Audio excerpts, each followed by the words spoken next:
Alrighty, Hosses, welcome back to another video. And in this tutorial, actually in the next couple tutorials, I'm going to talk to you guys about drawing graphics on the screen. And probably like the next 2 or 3 videos are just going to be drawing simple shapes, lines. I'm going to show you guys, like in this video, how to draw a green line. And if you guys are like, alright, that sounds pretty boring, so I'm going to skip these videos. I can't picture in my app when I'm going to need a stinking green line in it. Well, not so fast, because the concepts I'm going to be teaching you guys in the next couple of videos, they seem really simple and you may think that you're never going to use them. But later on, when we learn how to make things like computer games or, well, games for like the iPad or iPhone, whatever, all of these concepts that I'm going to be showing you guys, they come into play and you need them to understand the bigger picture. So again, even though these next couple examples are going to be like, okay, a red circle, nothing cool about that. Later on when we're making games, trust me, you will thank me. So what I did already is I made a brand new project. I just named it Draw Examples, and just a single view application. I set the devices to universal, nothing new. And the first thing I actually want to do is this. I'm going to make an entirely new file specifically for drawing. So we're really not going to be using this view controller too much. So if you right click, Draw Examples, or whatever you named your project, you can hit New File. And what we want to do, I guess I can't move that down. All right. So in iOS source, choose Cocoa Touch Class and click Next. Now, what am I going to name that? Just, I don't know. Draw Examples. Keep things really simple. Alright, so another thing I want to point out, make sure that you inherit from UI View. I think this is something, it might be UI View Controller by default. UI View is the class that we want to inherit from, so we're going to be a subclass of that. And of course, we're working with Swift. Next, and the default location is good. Create, and boom. So it should appear right here. Again, if you click this folder, then it'll put it in the right place. If you didn't, then go back and do it again. But here we go. As you can see, well, I'll explain this later, but for now what we need to do is we need to hook up our screen to this. So if you hop over to your storyboard, then we can actually keep this by default because we'll just run our simulator to show whatever we want.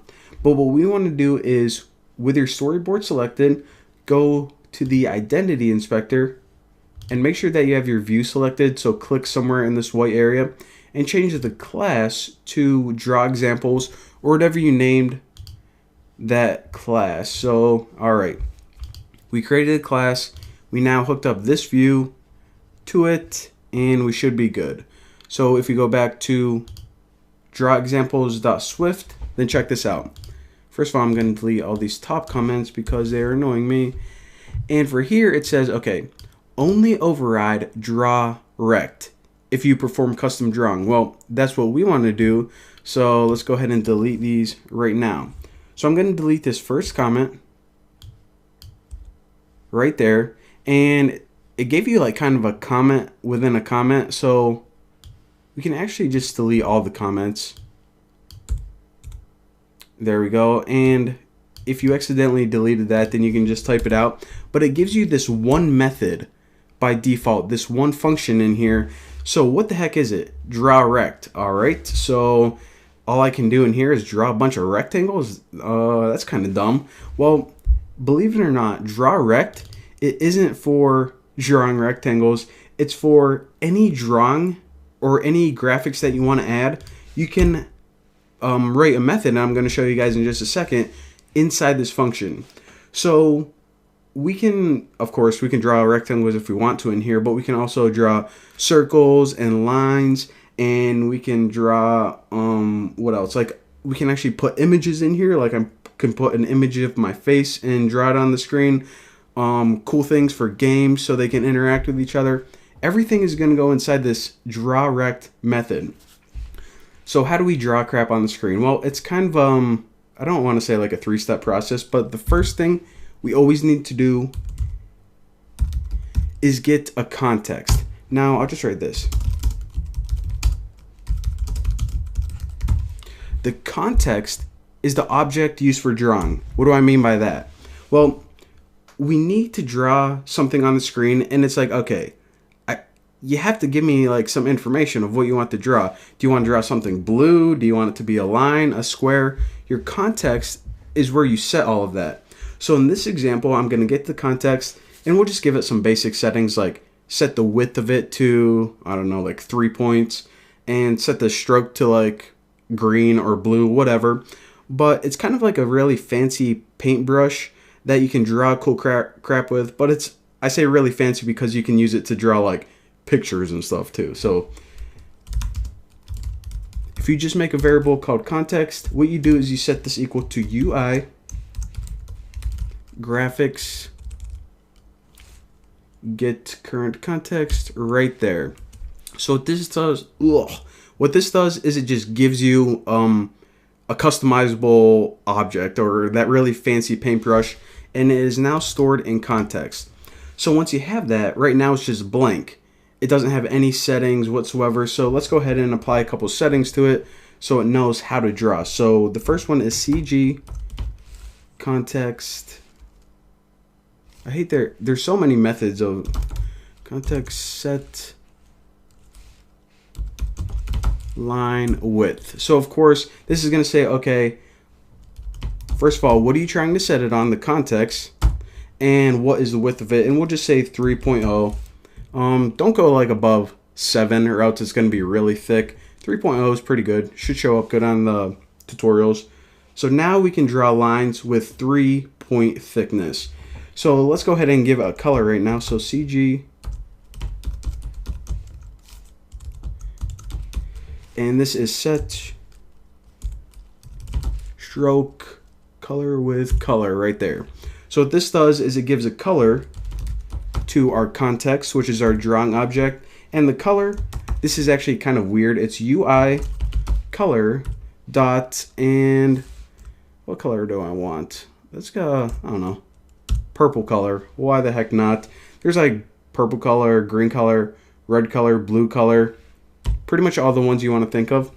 And later on, if you guys are like, well, I kind of have a weird color to like match the background of my website that I'm trying to draw, I'll show you guys how to set RGB values if you need to be more specific. But for right now, you can just like choose red, purple, whatever. And the last thing is we need to make sure that this is a CG color property, right like that. So now we have our paintbrush taken care of. That context, that's 3 thickness, 3 points, and it's purple. So now whatever we draw, it's going to be that setting. So the first thing we have to do to draw this is we need to give it a path. So this is going to sound weird, but what we're going to do is we're going to make an invisible path first, and then the next step we have to say, okay, fill this in. So it's not like in real life where you do it all at the same time. You're pretty much making a blueprint of where you want to draw, and then you say, okay, now fill it in. So I'll just write create a path right there, and it's CG context move to point. So right now we're just giving it a starting point, and it's really simple. So what are you trying to move, that context, and where are you trying to move it? Well, let me just go ahead and put it at 50, 60. Now here's a good time to explain the coordinate system. So I know like what annoys me is that every single like software or programming language I teach, whenever I'm drawing stuff on the screen, the coordinate system is always different. But this coordinate system, it starts in the top left. So 50, 50, just imagine that this is our screen right here. So 0, 0 would be right here. 50 points over and 60 points down, that's our starting point. So again, it starts in the top left and it goes right and then down. So if we just said 0, 0 right here, which might as well just do that for right here, it's going to start right here. So now let me give it an ending point, and that is CG context add a line to point. So what this does is it makes a straight line from wherever it currently is to a new point on the screen. So from 0, 0 to, we'll say like, we'll go 250 across and 320 down. So now we have kind of a diagonal line that looks like this. Kind of a 45-degree angle, but not quite. So now that we have that invisible path, we can do the one last line of code. Actually draw the path, and that is CG. Wow, I cannot freaking type. Context. Okay, you know what? I'm gonna drop kick my computer in like 2 seconds. Context, stroke, path, and now it's saying, okay, what this method does is it just actually draws the line. What line are you trying to draw? Well, that context one. And the reason that we need to add this parameter is because if we, I don't know, made another line or something, it wouldn't be able to differentiate between them. So now I'm just going to tighten this bad boy up, switch to iPhone 5, and draw it. And hopefully it works. Alright. So check this out. We give it a purple color. We started at 0, 0, which was the top left, and it went over 250, down 320, and once it had that path, this last line, it filled it in. So just so this is a little bit easier to see, let me start it like, actually let me start it like 30, 30. 30, 30, and I'll go to like 150, 320. Alright, so 30 over, 30 down, that's our starting point. 150 over, 320 down, that's our ending point. So I know that all of this is a little overwhelming at first. It's like context, and then everything goes in a draw rect for some reason, even though we aren't even drawing rectangles. But I promise we're going to be focusing on this topic a lot, so if you feel overwhelmed now, it actually gets a lot easier. That was probably the hardest tutorial with this little mini series. So for now, thank you guys for watching. Don't forget to subscribe, and I will see y'all in the next video.